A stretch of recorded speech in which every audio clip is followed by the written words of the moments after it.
Assalamualaikum warahmatullahi wabarakatuh.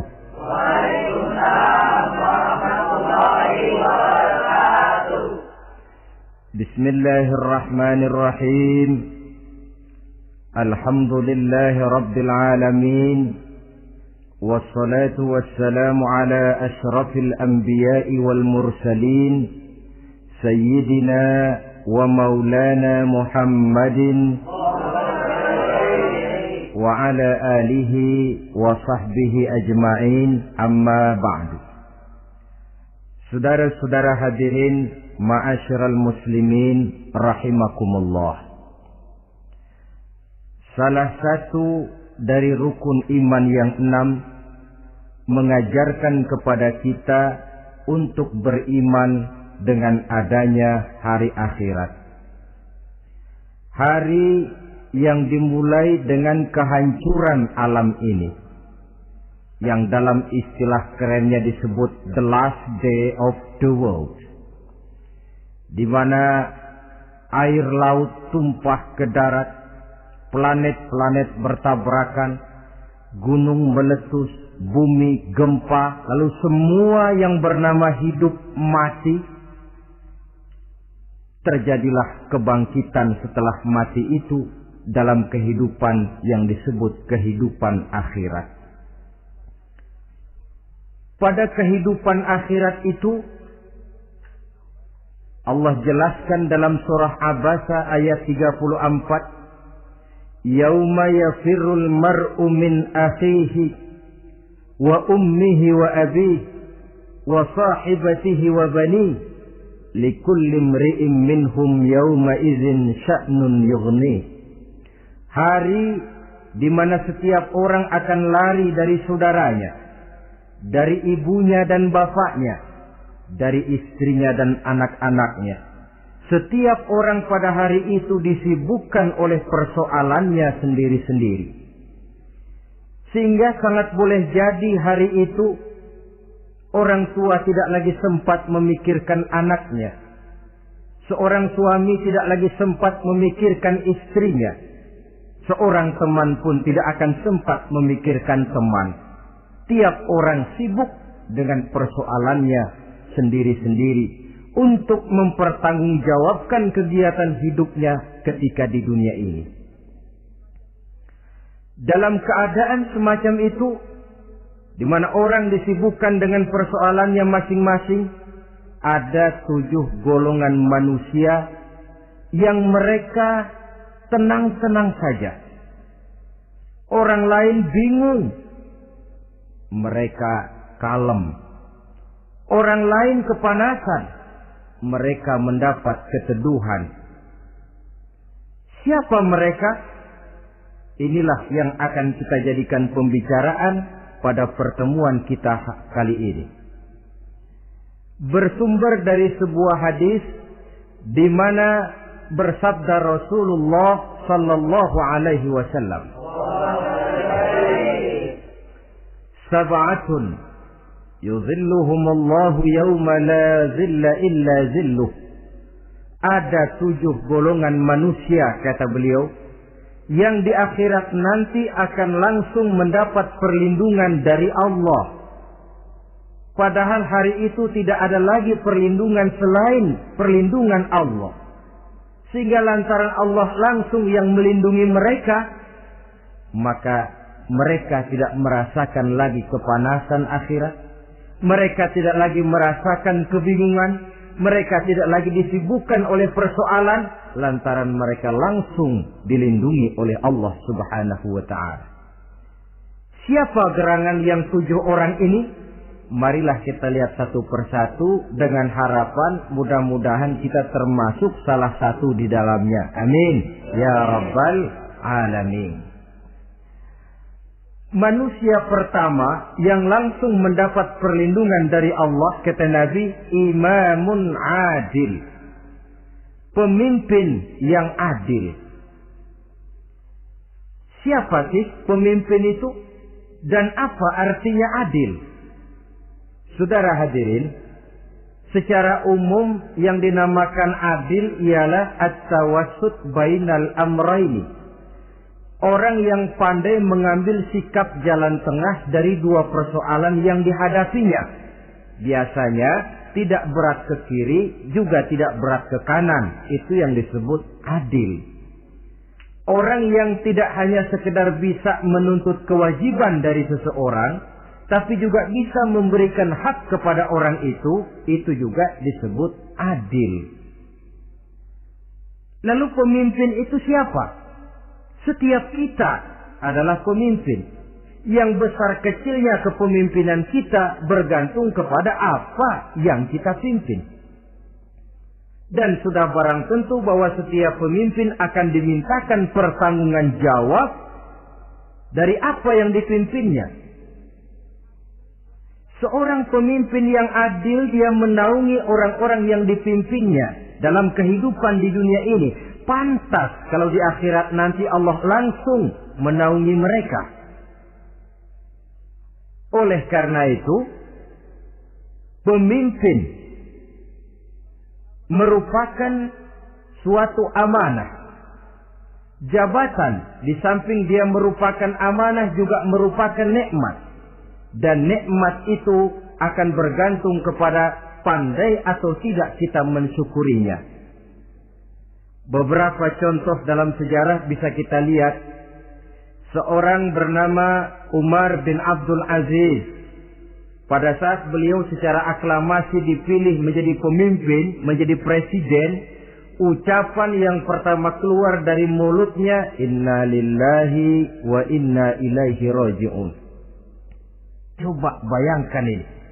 Dipilih jadi pemimpin, diangkat jadi presiden, bukan alhamdulillah, malah inna lillahi wa inna ilaihi raji'un.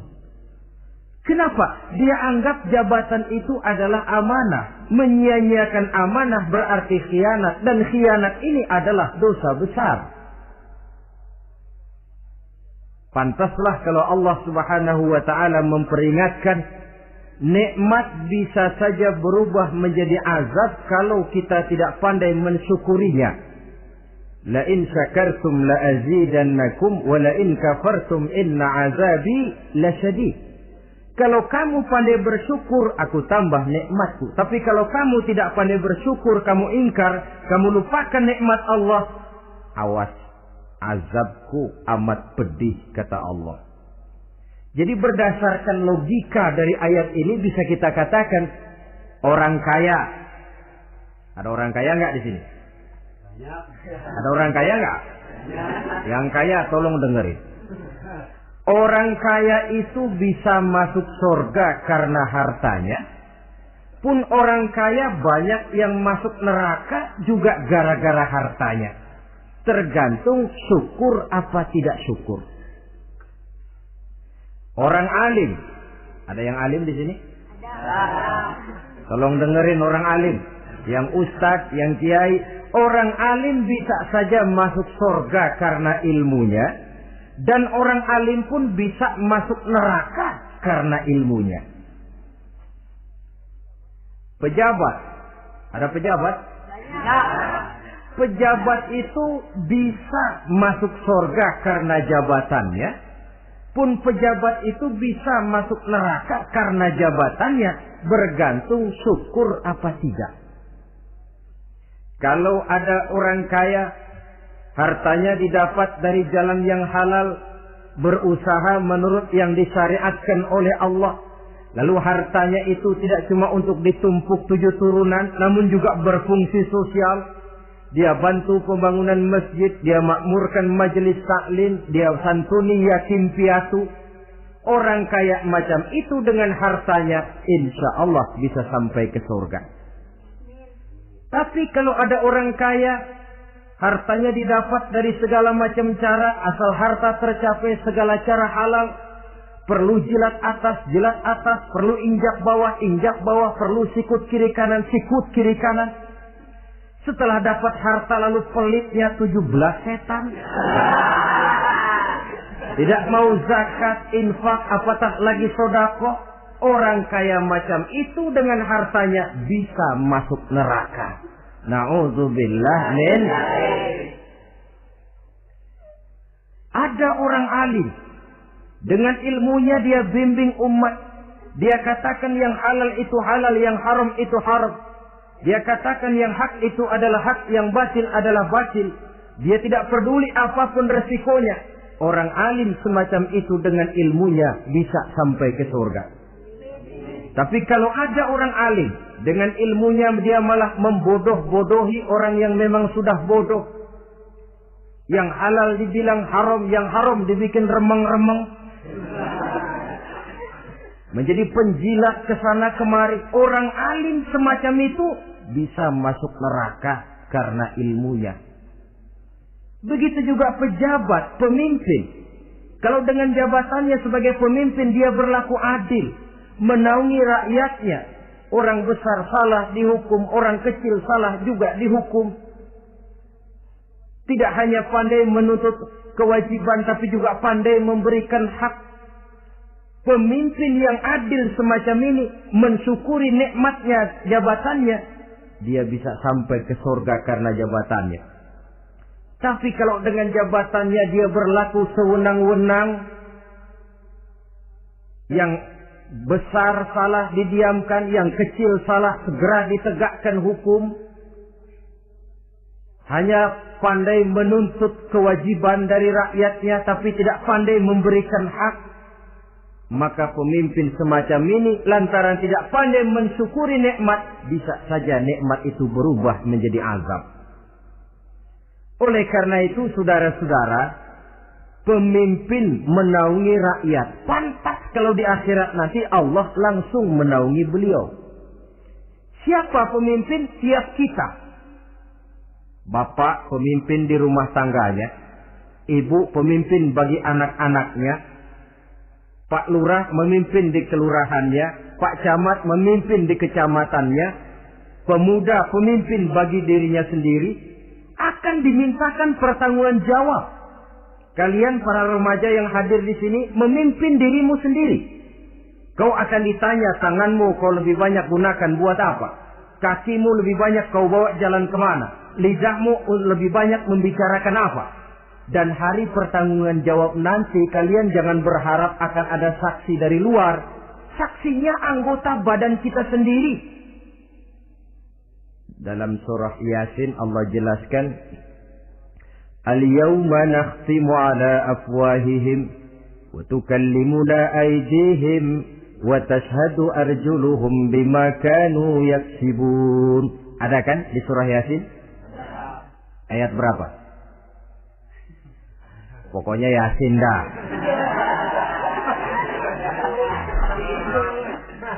Daripada repot-repot, pokoknya Yasin. Gitu aja biar urusan lancar. Al-yawma nakhtimu ala afwahihim. Pada hari itu kami kunci mulut mereka. Jadi tidak pandai lagi mulut ini bicara. Wa tukallimuna aydihim, tangan-tangan mereka yang akan bicara kepada kami. Wa tashhadu arjuluhum, kaki mereka akan memberikan kesaksian bima kanu yaksibun, terhadap apa saja yang telah pernah mereka lakukan dalam kehidupan di dunia ini. Hari pertanggungan jawab. Oleh karena itu kalau kita memimpin diri sendiri, berlakulah adil kepada diri sendiri. Nah, lalu masalahnya, memang kita mesti adil kepada siapa saja sih? Ada 3 hal pokok yang kita harus berlaku adil. Pertama, adil kepada Allah. Yang kedua, adil kepada sesama makhluk. Dan yang ketiga, adil kepada diri sendiri. Adil kepada Allah artinya apa? Mendahulukan hak Allah daripada kepentingan pribadi. Kalau sudah datang waktu sholat asar misalnya, walaupun sedang enaknya latihan voli, berhentilah dulu sebentar. Sholat kita adil kepada Allah. Adil kenapa? Dalam contohnya dengan sholat misalnya. Sholat itu kan sehari semalam 5 waktu yang wajib. Betul apa betul? 5 waktu. Lah sholat itu, kalau sholat bagus, taruhlah 7 menit. Kalau sholatnya itu kilat, 4 menit. Ada lagi yang kilat khusus, nggak pakai perangko, 2 menit barangkali selesai. Taruhlah 5 menit kita ambil yang bagus. Kalau 5 waktu kali 5 menit kan cuma 25 menit. Sementara Allah memberikan kita hidup ini 24 jam sehari semalam. Cuma 25 menit diminta untuk ibadah kepadanya. Tidak sanggupkah kita berlaku adil? 25 menit ini untuk menghadapmu ya Allah. Sementara engkau telah memberikan resannya 23 jam 35 menit untuk hidup dalam sehari semalam. Mendahulukan hak Allah daripada kepentingan pribadi. Adil kepada Allah. Adil kepada yang kedua, adil kepada sesama makhluk. Adil kepada manusia, adil kepada binatang, adil kepada alam. Yang kalau prinsip keadilan itu kita langgar akan membawa efek bagi diri kita juga. Manusia sekarang kan tidak adil kepada alam. Misalnya apa? Hutan ditebangi secara liar. Gunung-gunung menjadi gundul. Akibatnya ketika turun hujan terjadi erosi. Banjir melanda kemana-mana. Tanah longsor terjadi. Akibatnya terkena manusia juga kalau mereka sudah tidak menjaga keseimbangan alam ini. Adil kepada orang lain. Apakah itu namanya tetangga, teman, keluarga. Dan yang ketiga, adil kepada diri sendiri. Bagaimana pengertiannya? Mata ini punya hak untuk tidur. Begadang terus tiap malam, tidak adil kepada mata. Nah, ini yang ketawanya paling kencang pasti tukang begadang ini.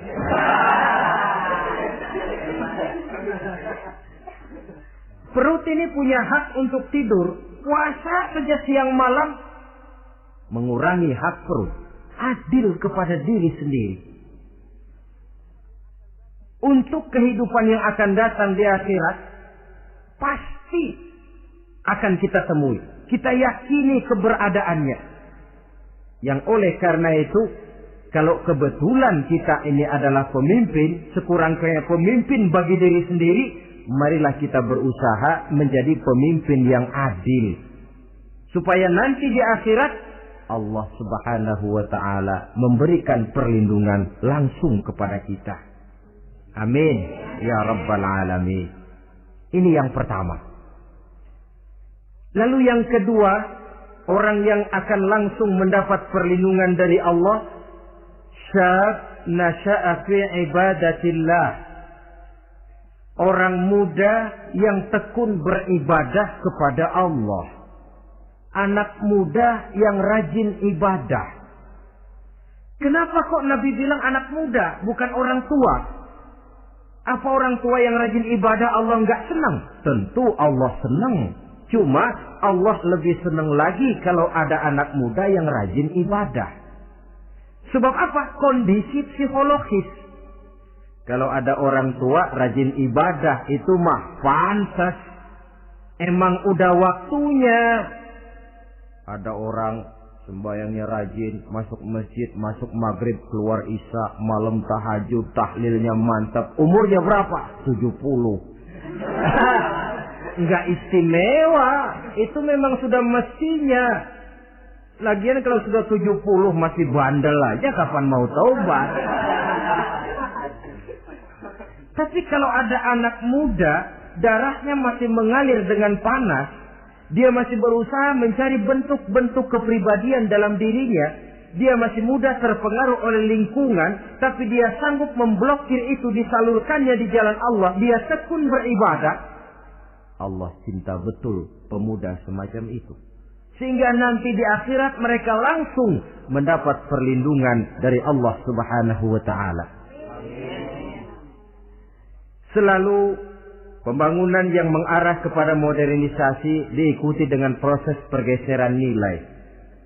Dalam kondisi semacam ini, kehidupan remaja, pemuda yang masih mencari identitas dan pembentukan kepribadiannya mudah terpengaruh oleh hal-hal yang ada di sekelilingnya.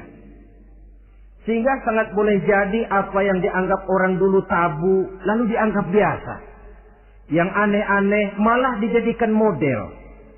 Yang dilarang malah nekat diterjang. Di mana norma dan kaedah-kaedah moral tidak lagi mendapat perhatian yang wajar. Dalam kondisi semacam ini terjadilah proses peluncuran moral. Dan hampir di mana-mana kehancuran suatu bangsa dimulai dengan kehancuran moral daripada generasi mudanya. Oleh karena itu pemuda yang tekun ibadah ini sangat positif dampaknya dalam kerangka pembangunan umat. Pak, ibadah itu apa sih? Kalau jadi pemuda yang tekun ibadah, apa kemana-mana mesti bawa tasbih? Mungkin. Apa mesti pakai peci terus? Boleh jadi. Apa kemana-mana mesti pakai kain sarung? Ya tidak juga. Ibadah kan artiannya luas. Segala perbuatan yang diperintah dan karenanya bertujuan mencapai ridho Allah, itu bernama ibadah. Kalian remaja berangkat menuntut ilmu, pergi pagi pulang siang, membekali diri, menuntut ilmu itu ibadah. Kalian pulang ke rumah, ibu bapak memerintah, taat kepada orang tua, ibadah. Membersihkan lingkungan, ibadah. Bahkan jaga di waktu malam pun kalau untuk dengan niat, bismillah, saya jaga malam ini untuk ketenangan rakyat supaya mereka tekun dan tenang melaksanakan ibadah. Itu tercatat sebagai amal soleh yang bernilai ibadah. Jadi tidak cuma sekedar sujud, tidak cuma sekedar baca Quran. Seluruh aspek kehidupan manusia yang diperintah Allah dan yang bertujuan mencari ridho Allah, itu bernilai ibadah. Pemuda yang tekun melaksanakan ibadah kepada Allah. Apalagi terutama adik-adik remaja yang hadir pada kesempatan ini. Masa muda itu masa yang paling indah memang. Sampai orang Kulon bilang, there is not delightful memorize. Ya Barat itu kan Kulon. Saya lebih senang pakai orang Kulon saja. There is not delightful memorize and then the youth moment. Bahwa tidak ada masa yang lebih indah selain masa muda. Tapi masa muda yang katanya indah itu sebentar. Sebentar sekali. Kalau kita tidak pandai memanfaatkannya dengan sebaik-baiknya, boleh jadi dia akan hilang tanpa sesuatu yang ada artinya buat hari depan.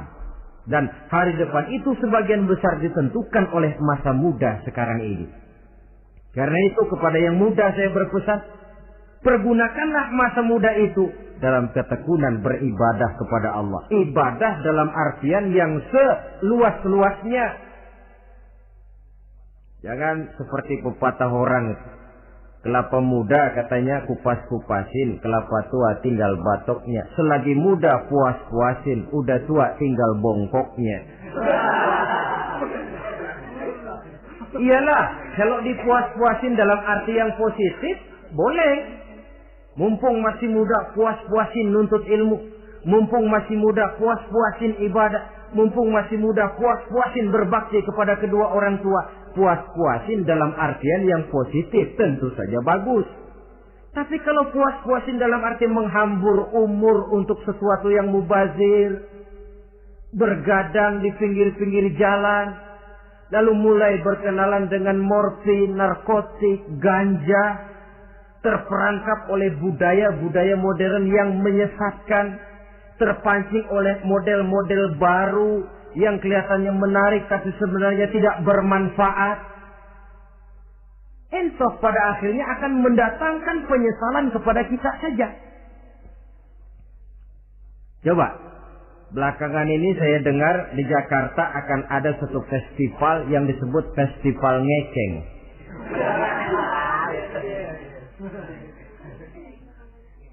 Ngeceng ini kalau bahasa gampangnya nampang. Jadi itu biasanya muda-mudi diri di pinggir-pinggir jalan, pakai kacamata hitam, pakaian warna-warni, rambut dicat sedemikian rupa supaya menarik perhatian. Mereka diri di pinggir-pinggir jalan, nampang, istilah ngepopnya ngeceng katanya. Oh, ini mau diadakan festival, secara langsung atau tidak, festival ini kan mempopulerkan ngeceng jadinya. Yang tadinya orang awam nggak kenal, lantaran diangkat ke permukaan jadi terkenal. Kalau sudah terkenal lalu jadi mode, kalau sudah jadi mode, latahan. Boleh jadi nanti akhirnya ngeceng masuk desa. Bukan cuma sekedar ABRI masuk desa, bukan cuma sekedar koran masuk desa, ngeceng pun bisa saja masuk desa. Banyak saluran-saluran positif yang sesuai dengan kreativitas jiwa remaja, ketimbang mengadakan sesuatu yang tidak ada manfaatnya, ketimbang menghabiskan umur untuk sesuatu urusan yang mubazir. Sedangkan umur bukan jatah gratis tanpa batas waktu. Ada pertanggungan jawab. Umurmu kau habiskan di mana? Masa mudamu kau selesaikan di mana? Itu akan dimintakan pertanggungan jawab. Nah, pemuda yang tekun ibadah kepada Allah, dampak positifnya apa? Dia punya sandaran vertikal kepada Allah. Jiwanya besar, jiwanya mandiri. Dan ini yang kita perlukan. Pemuda yang siap jadi pelopor, bukan pengekor. Pemuda yang sanggup mandiri dan bukan membanggakan keturunan leluhurnya. Kata pepatah, wa khairun nasi zu syarafin qadimin aqama li nafsihi syarafan jadida wa syarrun nasi zu khumulin idza fakhartahum zakarul jaduda. Generasi yang baik adalah generasi yang punya kejayaan masa lalu, dan buat mereka sendiri mereka mampu mendirikan kejayaan yang baru. Artinya nenek moyangnya memang orang-orang terhormat, tapi dia mampu mandiri mendirikan kehormatan itu bagi pribadinya. Sebaliknya, generasi yang paling jelek adalah generasi pemalas, yang kalau orang lain kelihatan lebih hebat, dia sebut-sebut nenek moyangnya. Lu sih belum apa-apa, bapak gua dong. Bapak gua katanya. Lu sih belum apa-apa, om saya dong. Tante saya dong. Kerjanya cuma membangga-banggakan leluhur. Dia sendiri tidak ada apa-apanya. Ini generasi yang paling jelek. Kalau orang kelihatan lebih hebat, dia sebut leluhurnya. Sementara dia sendiri nol nilainya, tanpa ditunjang oleh fasilitas leluhurnya. Pasukan pemuda mandiri macam ini yang kita perlu. Bukan sekedar pasukan pemuda oke bos, kulun nuwun, yes sir, yes man, kumaha juragan wae.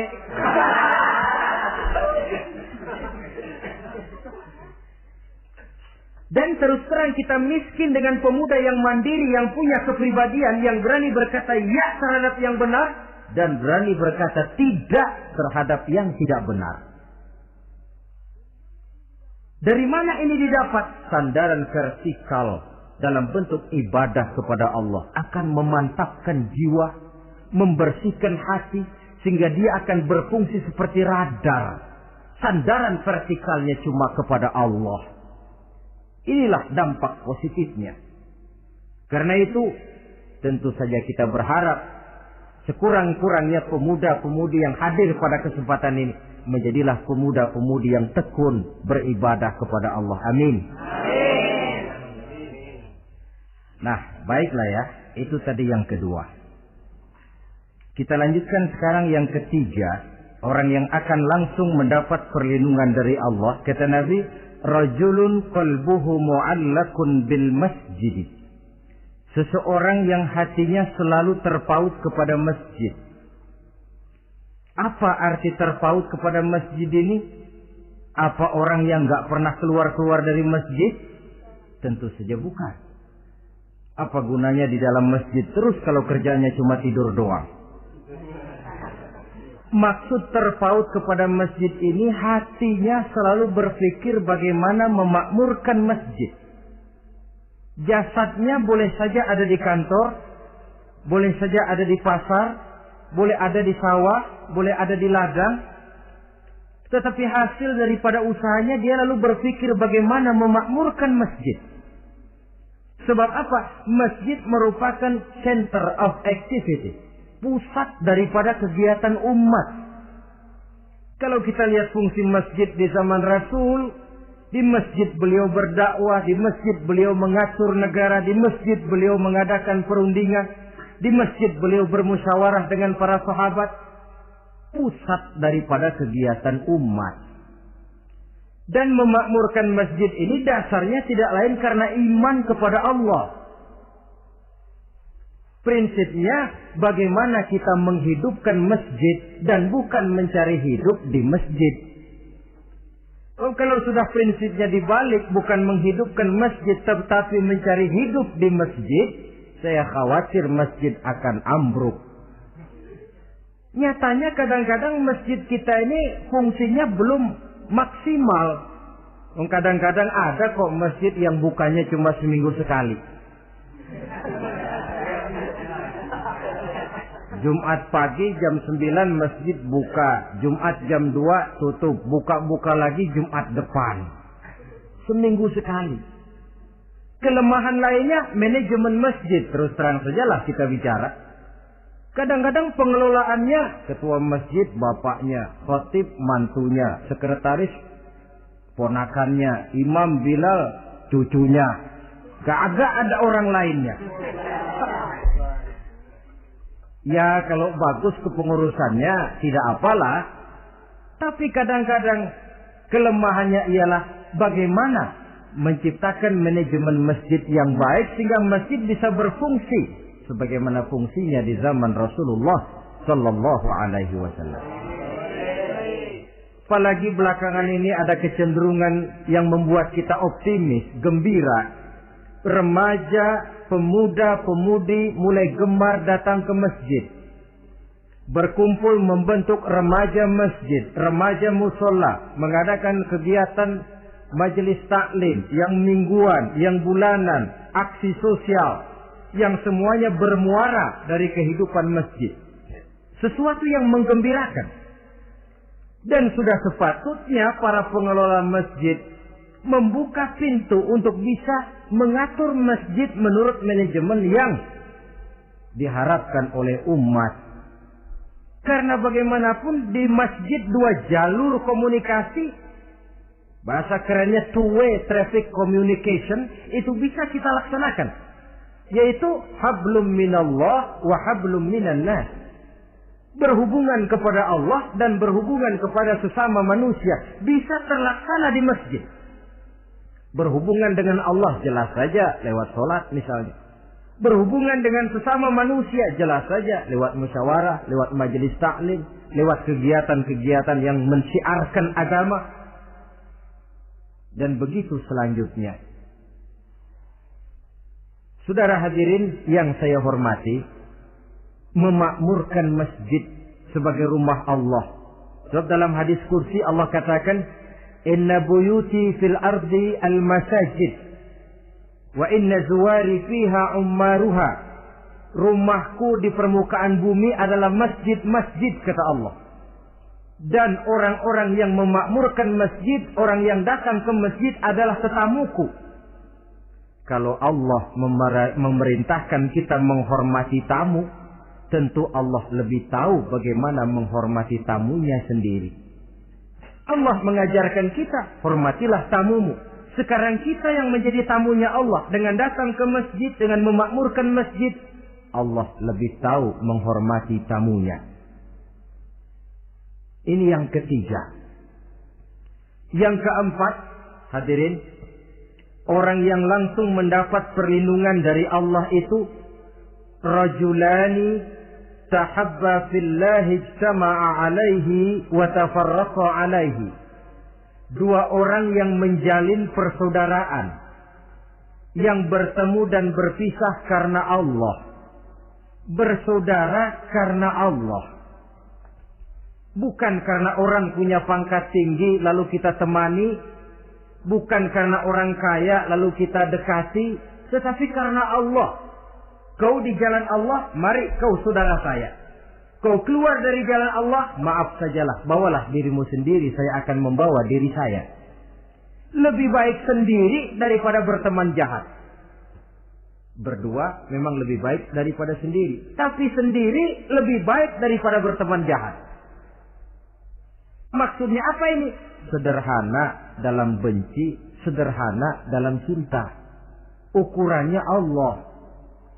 Al-Quran mengisyaratkan, wa asa an tuhibbu syai'an wa huwa syarrul lakum, wa asa an takrahu syai'an wa huwa khairul lakum. Sangat boleh jadi, kata Allah, kamu menyenangi sesuatu padahal akibatnya tidak baik bagi kamu.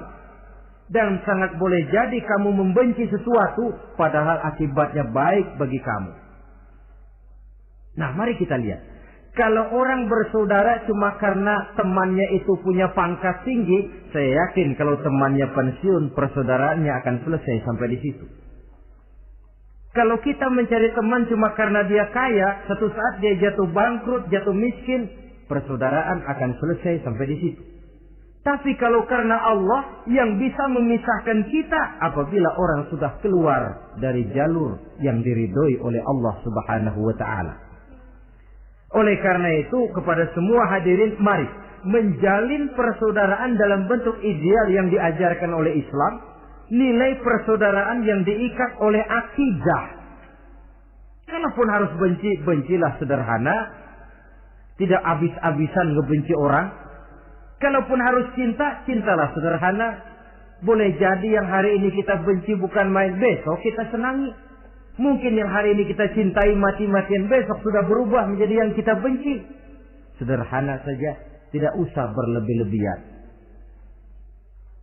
Kalau nilai persaudaraan yang diajarkan ini bisa kita wujudkan, persaudaraan yang diikat dengan nilai akidah, maka dari persaudaraan semacam itu, insya Allah kita bisa berbuat banyak untuk kepentingan diri, keluarga, masyarakat kita pada umumnya. Ini kelompok yang keempat. Orang kelima yang nanti langsung mendapat perlindungan Allah, rajulun da'athum ra'atun zatu mansibin wa jamalin ila nafsiha faqala inni akhafullaha rabbal alamin. Seorang laki-laki, kata Nabi, yang dipanggil oleh perempuan cantik. Laki-laki normal dipanggil oleh perempuan cantik. Untuk apa? Diajak melakukan perbuatan yang negatif. Tidak ada orang yang tahu. Tempatnya sepi.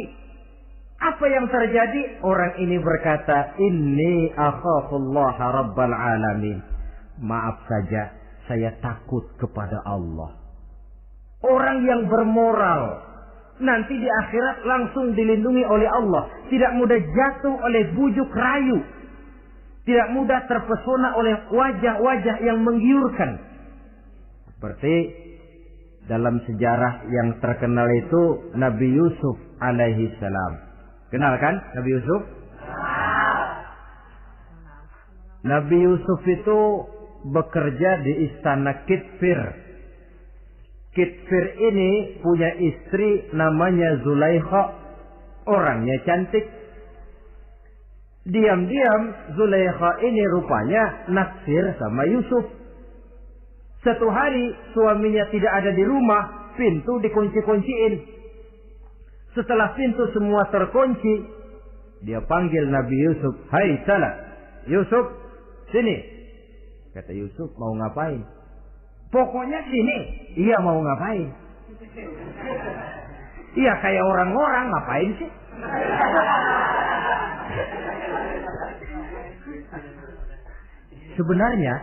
Sebenarnya ini Zulaikha senang kepada Yusuf, Yusuf pun demikian. Walaqad hammat bihi wa hamma biha. Zulaikha menyenangi Yusuf, Yusuf pun menyenangi Zulaikha. Tapi apa? Walaula an ra'a burhana rabbih. Andai kata Yusuf tidak melihat peringatan Tuhannya, letter S. Yusuf, ini bukan pekarangan ente, dilarang parkir di sini. Sehingga walaupun tidak ada yang tahu, tidak ada yang melihat, Nabi Yusuf selamat dari bujuk rayu Zulaikha. Mempertahankan nilai-nilai moral di tengah kemajuan zaman memang merupakan pekerjaan yang tidak ringan. Merupakan pekerjaan yang sangat berat. Akan ada saja cobaan, akan ada saja gangguan yang kita temui di sepanjang perjalanan hidup ini. Tapi sebaliknya, kalau orang sudah tidak lagi menjunjung moral yang tinggi, lalu hidup menurut selera sendiri-sendiri, ya kita lihatlah lahirnya kebudayaan kumpul kebo yang diawali dengan free sex yang mengarah kepada Samenleben alias hidup bersama tanpa nikah. Memang sebabnya boleh jadi macam-macam. Mungkin karena broken home, nggak merasa diperhatikan di rumah, ibu bapak sibuk, lalu anak mencari kesibukan sendiri. Mungkin karena tekanan ekonomi dalam kehidupan miskin, lalu ada yang menawarkan kerjaan, tidak taunya malah dilemparkan ke lembah hitam. Mungkin juga karena pengaruh pergaulan dari lingkungan baik-baik, lalu berteman dengan yang tidak baik, hanyut di telan arus pergaulan. Mungkin juga pengaruh kebudayaan yang dia tonton, buku yang dia baca, film yang dia lihat, ikut mewarnai dan membentuk kepribadiannya. Tapi apapun alasannya, satu hal yang jelas, semuanya berangkat dari rapuhnya pegangan orang kepada nilai-nilai agama. Sebab sumber nilai moral yang tertinggi tidak lain agama adanya. Intinya apa? Intinya tidak lain orang yang beragama itu meyakini bahwa kemanapun dia pergi, dimanapun dia berada, Allah selalu melihat yang dia lakukan. An ta'budallaha ka'annaka tarahu fa illam takun tarahu fa innahu yaraka. Begitu yang kita pelajari dalam ihsan. Engkau beribadah kepada Allah seolah-olah kau lihat Allah. Kalaupun Allah tidak kau lihat, yakinlah Allah melihatmu. Jadi kalau saya sendiri, yang kedua itu Allah.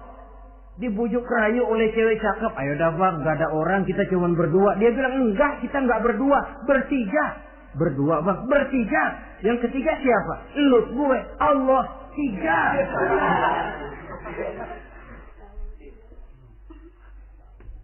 Di kantor mau korupsi dia kasak kusuk, gerasak berusuk cari apa yang seharusnya menjadi hak orang lain.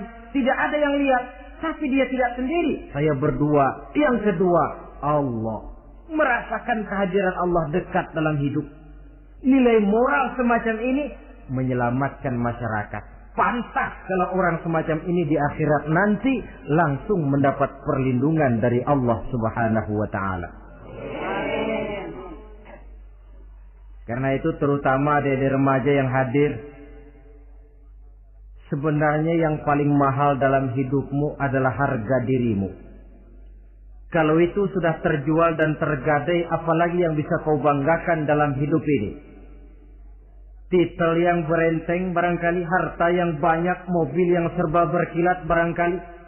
Tidak akan banyak manfaatnya kalau sudah dimulai dengan kehancuran daripada harga diri. Tidak ada yang lebih mahal daripada harga diri. Jagalah itu baik-baik. Pelihara nilai-nilai moral. Makin pandai kau jaga diri, insya Allah makin mahal hargamu. Dalam pandangan manusia, lebih-lebih juga dalam pandangan Allah. Pantas kalau pepatah bilang, innamal umamul akhlaqu ma baqiyat, fa in zahabat humu akhlaquhum zahabu. Suatu bangsa akan tegak kalau dia masih punya nilai moral. Bila hancur moral itu, hancur jugalah ketegakan daripada bangsa itu sendiri. Ini yang kelima. Yang keenam, masih dua lagi. Orang keenam yang nanti akan langsung mendapat perlindungan dari Allah. Rajulun zakarallaha khalian fafadat ainahu. Seseorang yang mengingat Allah dalam kesunyian, lalu berlinang air matanya. Tengah malam dia bangun, bertahajud dia kepada Allah. Gemersik tikar tersentuh tangan, laksana lambaian tangan malaikat maut nak datang merenggut nyawa. Terbayang segala dosa dan kesalahan, tergambar semua kekeliruan yang dilakukan dalam hidup. Lalu air mata pun tanpa terasa berurai membasahi pipi. Orang yang mengingat Allah dalam kesunyian. Saudara, tidak ada orangnya itu yang tidak punya dosa. Coba saya mau tanya, yang kumpul di sini ada nggak orang yang nggak punya dosa? Tidak ada. Dan memang orang yang baik itu bukan orang yang tidak punya dosa. Sebab tidak ada orang yang tidak punya dosa.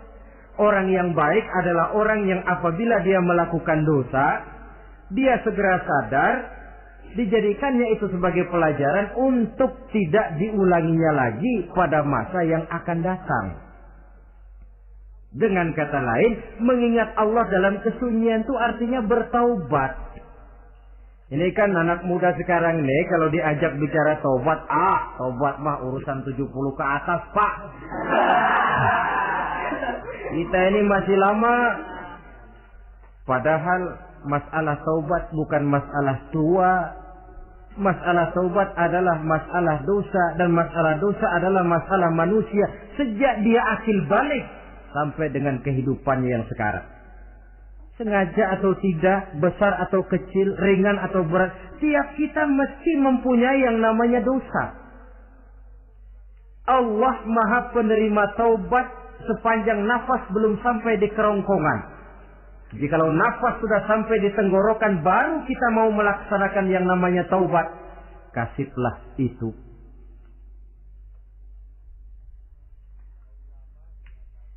Para ulama mengatakan, la saghair ma'al istimrar wala kabair ma'al istighfar. Tidak ada dosa kecil kalau ditumpuk terus, dan tidak ada dosa besar kalau diikuti dengan istighfar, permohonan ampun kepada Allah. Jadi jangan menganggap ini dosa kecil, ini dosa kecil, ditumpuk-tumpuk lah jadi gede juga.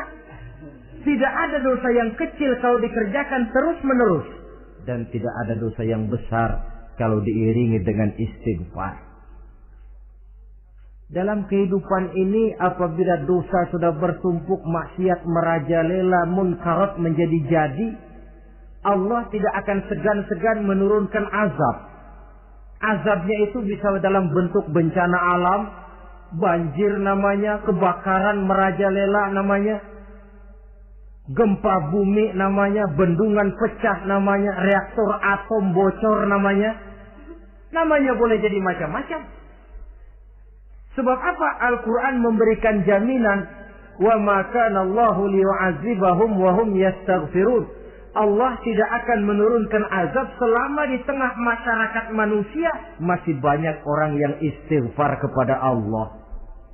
Jadi hakikatnya kita ini berhutang jasa kepada orang yang rajin sujud, rajin mohon ampun kepada Allah. Lantaran mereka barangkali azab tidak diturunkan oleh Allah kalau melihat banyaknya sudah munkarat dan maksiat. Mengingat Allah dalam kesunyian, tengah malam, waktu yang mustajabah, terutama sepertiga malam yang akhir, situasinya lain. Gak percaya boleh coba, nyoba kan gak bayar. Coba kalian bangun tengah malam, tahajud, kalian akan menemukan satu suasana yang lain daripada misalnya kalau kalian sembahyang zuhur tengah hari, panas terik di tengah banyak orang. Hati bergetar. Segala kekeliruan yang pernah kita kerjakan lalu terbayang, dan air mata tanpa terasa, tanpa diundang bahkan berurai membasahi pipi. Ya Allah, alangkah nikmatnya suasana macam itu. Menciptakan perasaan dekat dengan Allah. Terwujud kedamaian batin. Dan ini yang banyak dicari orang sekarang. Yang kadang-kadang karena terlalu ingin mencari kedamaian lalu keliru jalan. Yang bertapa di gua-gua katanya nyepi dari kehidupan manusia. Memencilkan diri dengan cara-cara yang mereka atur sendiri. Tidak macam itu. Quran punya resep. Ala inna bi dzikrillahi tatmainnul qulub. Ketahuilah dengan banyak mengingat Allah, hati menjadi tenang, jiwa menjadi lapang, pikiran menjadi damai. Ini resep Islam untuk mencapai ketenangan jiwa. Mengingat Allah dalam kesunyian. Saudara hadirin yang saya hormati, ini aspek daripada ibadah. Jadi dengan kata lain, masalah Mengingat Allah dalam kesunyian, mengingat dosa, bukan urusan orang tua, tapi masalah manusia. Siapapun adanya, sejak dia akil balik, mesti entah kecil besar, entah sedikit, entah banyak, ada kesalahan yang dilakukannya. Karena itu, kalau kita masih diberikan kesempatan untuk hidup, artinya Allah masih memberikan kesempatan kepada kita untuk memperbaiki diri. Nanti kalau sudah sangkakala ditiup, alam hancur seperti yang saya jelaskan di awal tadi, sudah tidak sempat lagi, yang tinggal menyesal. Ada yang meratap lalu berkata, ya laitani kuntu turaba. Dalam Quran, aduh, andai kata kita bisa balik jadi tanah aja dah dulunya, jangan jadi orang. Kalau dulu kita tetap jadi tanah mah nggak tanggung jawab apa-apa. Dijadiin orang sekarang mesti tanggung jawab, bagaimana ini? Bingung. Ada yang berkata, ma aghna anni maliya halka anni sultaniyah. Ternyata harta yang saya bangga-banggakan tidak bawa manfaat hari ini. Ternyata jabatan yang pernah saya duduki malah merusak saya hari ini. Tinggal lagi penyesalan karena kelalaian memanfaatkan waktu hidup dalam kehidupan di dunia ini. Karena itu pandai-pandailah membagi orientasi. Ada saatnya kita sibuk tenggelam dalam berbagai urusan dunia, lain saat tenggelam dalam kefanaan dan kesunyian, membekali diri untuk kehidupan akhirat nanti. Sebentar meninggalkan dunia, rekes kepada Allah, mi'raj, naik menghadap Allah, supaya terwujud keseimbangan untuk mencapai fid dunya hasanah wa fil akhirati, kebahagiaan dan kebaikan di dunia maupun di akhirat nanti. Inilah golongan yang keenam. Orang yang langsung mendapat perlindungan Allah, yang mengingat Allah dalam kesunyian. Yang ketujuh, yang terakhir, orang yang langsung mendapat perlindungan dari Allah di akhirat nanti, rajulun tasaddaqa bi sadaqatin fa akhfaha hatta la ta'lama shimaluhu ma tunfiqu yaminuhu. Seseorang yang bersedekah, lalu dia ikhlas dengan sedekahnya sehingga tangan kirinya tidak tahu apa yang diberikan oleh tangan kanannya. Orang yang pemurah, orang yang menyadari bahwa apapun yang dia punya dalam hidup ini cuma sekedar titipan. Fungsinya lalu seperti keran, menyimpan air tapi untuk disalurkan lagi kepada orang yang memang memerlukannya. Alangkah nikmatnya kalau Allah memberikan kepercayaan kepada kita untuk menjadi penyalur, distributor rezeki. Kalau kita ingat kemari, berpikir ke sini, kita tidak akan sayang lagi. Enak saja yang peras keringat banting tulang cari rezeki saya, sampean datang-datang mau minta. Loh, mungkin rezeki dia, tapi lewat tangan kita. Satu kehormatan dari Allah. Kalau kita dijadikan seperti keran, menyimpan air, tapi tidak untuk dirinya sendiri, disalurkannya kepada orang-orang yang memang memerlukannya. Tidak ada orang jatuh bangkrut lantaran bersikap pemurah, dan tidak ada orang jadi kaya raya lantaran dia bakhil atau pelit bin kikir alias medit.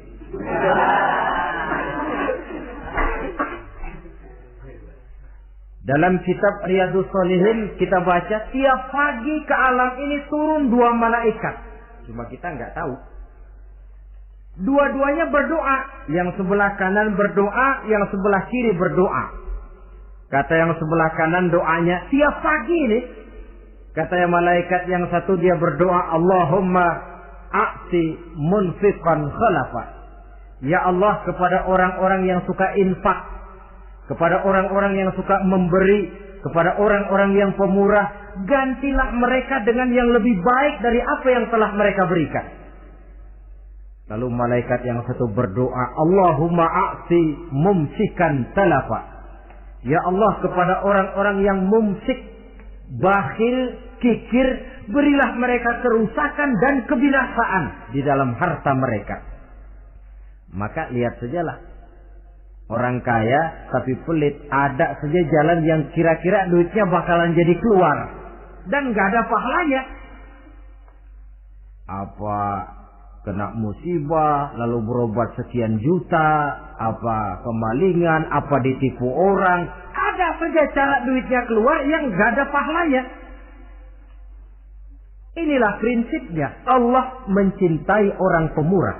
Dalam hadis qudsi, uhibbu ahlas sakha wa hubbi lil faqir sakhi asyad.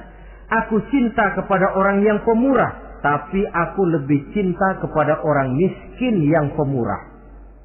Orang kaya pemurah Allah cinta, orang miskin pemurah Allah lebih cinta. Kenapa? Nilainya lain.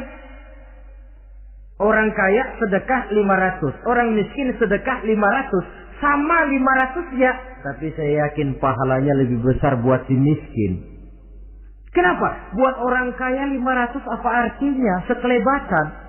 Buat si miskin 500 dia mesti peras keringat banting tulang. Tapi dia berani memberi seperti beraninya orang kaya. Nilai ini yang dilihat oleh Allah.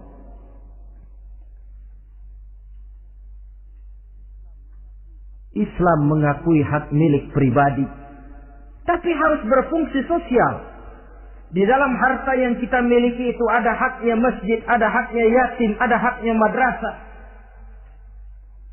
Dan Allah Subhanahu wa ta'ala bisa, saya katakan di awal tadi, merubah nikmat menjadi azab kalau kita tidak pandai mensyukurinya.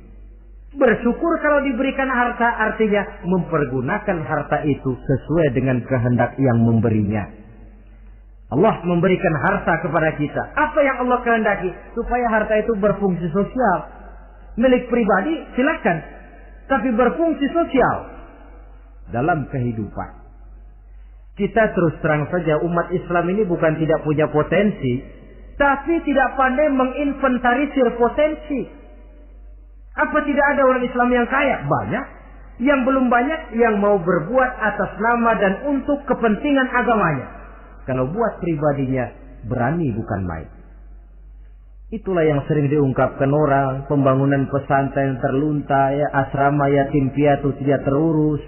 Ada orang membangun masjid, meletakkan batu pertama sekaligus jadi batu terakhir. Setelah itu la yamutu wa la yahya, mau dibilang hidup tidak kelihatan geraknya, mau dibilang mati pun tidak ketahuan kuburannya. Kurangnya kesadaran akan arti amanah dan titipan dari Allah. Lahirlah korun-korun abad 20. Kalian tahu sejarah Korun? Saking kayanya Korun, kunci gudang hartanya itu saja onta yang bawa. Itu baru kunci itu. Onta yang bawa. Ketika orang tanya, "Anna laka hadza ya Korun?" Hartamu begini banyak, dari mana kau dapat Korun? Ya saya usaha, tidak ada hubungannya sama Tuhan katanya. Apa yang terjadi? Lantaran kekurang ajarannya melupakan nikmat. Korun dan seluruh harta bendanya ditenggelamkan Allah oleh gempa bumi. Makanya orang sekarang kalau dia macul ketemu harta, apa katanya? Gue dapat harta karun. Peninggalan si Korun itu barangkali dahulunya. Saudara-saudara, oleh karena itu, kalau kita oleh Allah diberikan amanah berupa harta, pandailah bersyukur dan jadilah orang yang ikhlas dalam bersedekah. Nah, inilah pertemuan kita pada kali ini.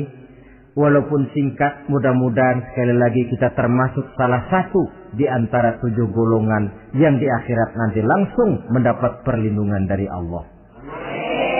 Terima kasih banyak atas segala perhatian. Mohon maaf atas segala kekurangan. Usikum wa nafsi bitaqwallah. Wassalamualaikum warahmatullahi wabarakatuh.